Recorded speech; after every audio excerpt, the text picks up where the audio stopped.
Britain की pharma company AstraZeneca ने दुनिया भर में अपनी कोविड-19 वैक्सीन की खरीद बिक्री बंद करने का फैसला किया है। एस्ट्राजेनेका का वादा है कि वैक्सीन को बंद करने का फैसला साइड इफेक्ट्स की वजह से नहीं लिया गया है। कंपनी ने बताया कि वैक्सीन को व्यावसायिक कारणों से बाजारों से हटाया जा रहा है। अमेरिका के पूर्व राष्ट्रपति डोनाल्ड ट्रंप पर पोर्न स्टार को पैसे देकर चुप कराने के आरोप में अमेरिकी कोर्ट में सुनवाई हुई। इस दौरान पोर्न स्टार स्टॉर्मी डेनियल ने गवाही दी। ट्रंप पर आरोप है कि 2016 में राष्ट्रपति चुनाव से ठीक पहले स्टॉर्मी को चुप रहने के लिए पैसे दिए थे। ट्रंप के वकील ने भी इस बात को माना था कि उसने ट्रंप की तरफ से पोर्न स्टार को $1,30,000 दिए थे।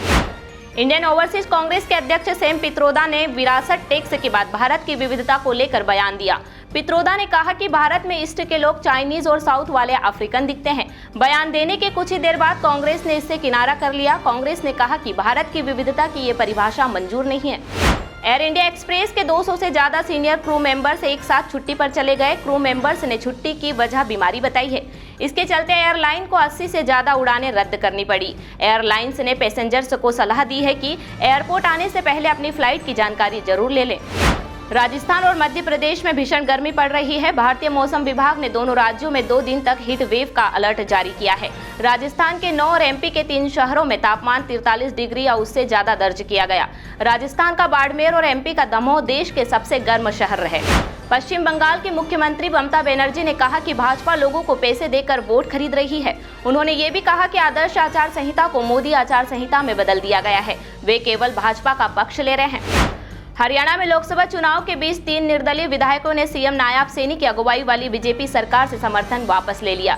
इनमें पुंडरी से विधायक रणधीर गोलन, नीलोखेड़ी से धर्मपाल गोंदर और चरखी दादरी से विधायक सोमवीर सांगवान शामिल है।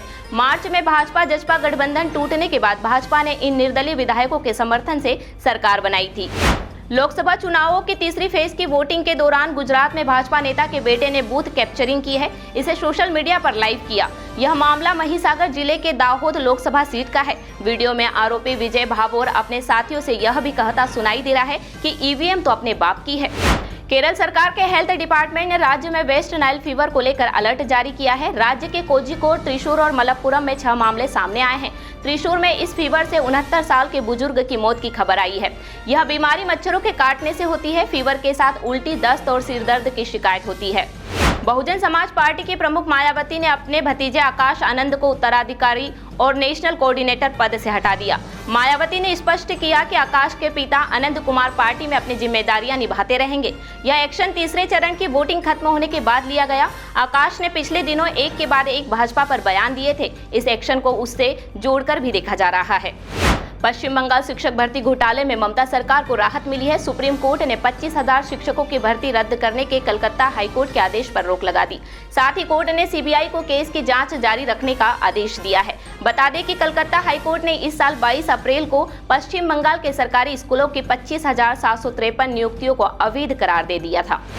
जबलपुर में बदमाश ने मंदिर में प्रणाम परिक्रमा की। इसके बाद एक घर पर जाकर बम फेंके। जाते जाते हवाई फायर भी किए। पुलिस अब बदमाश की तलाश में जुट गई है। ऐसा उसने दहशत फैलाने के मकसद से किया। बताया जाता है कि बदमाश यहां दुकानदारों से रंगदारी वसूलता है। बैतूल में ईवीएम और मतदान कर्मियों को लेकर लौट रही बस में आग लग गई। इसमें 4 ईवीएम जल गई है। हादसा साईखेड़ा थाना क्षेत्र के सोनोरा गोला के पास का है। सूचना मिलते ही फायर ब्रिगेड मौके पर पहुंची और आग पर काबू पाया। कर्मचारी खिड़कियों के कांच तोड़कर कूद गए। इंदौर की लोकसभा सीट से कांग्रेस प्रत्याशी के नाम वापसी के बाद पार्टी ने नोटा का बटन दबाने का अभियान छेड़ दिया है। कांग्रेस के नोटा अभियान के बीच पार्षद संध्या यादव का एक वीडियो सामने आया है। इस वीडियो में पार्षद यादव ऑटो रिक्शा के पीछे लगे नोटा अभियान के पोस्टर को हटाती नजर आ रही हैं। इंदौर के मल्हारगंज इलाके में रहने वाले एक सीए के यहां लाखों की चोरी हो गई। सीए अपनी शादी की 25वीं सालगिरह मनाने परिवार के साथ 3 मई को इंडोनेशिया गए हैं। मल्हारगंज पुलिस के मुताबिक रामचंद्र नगर एक्सटेंशन में रहने वाले सीए के यहां ज्वेलरी और लिफाफों में रखा कैश चोरी हुआ है। इंदौर में इंस्टाग्राम पर दोस्ती कर शादी का झांसा देकर रेप करने का मामला सामने आया है। आरोपी ने इंस्टाग्राम पर दोस्ती कर उसके साथ रेप किया। 1.5 माह बाद पीड़िता को गर्भ का पता चला तो उसने पुलिस से शिकायत कर दी। महिला की शादी जयपुर में हुई थी। पति से विवाद के बाद उसका तलाक हो गया था। इसके बाद 2023 में इंस्टाग्राम पर उसकी अभिषेक से दोस्ती हुई। इस बीच अभिषेक ने पीड़िता को शादी का झांसा दिया और कई बार संबंध बनाए।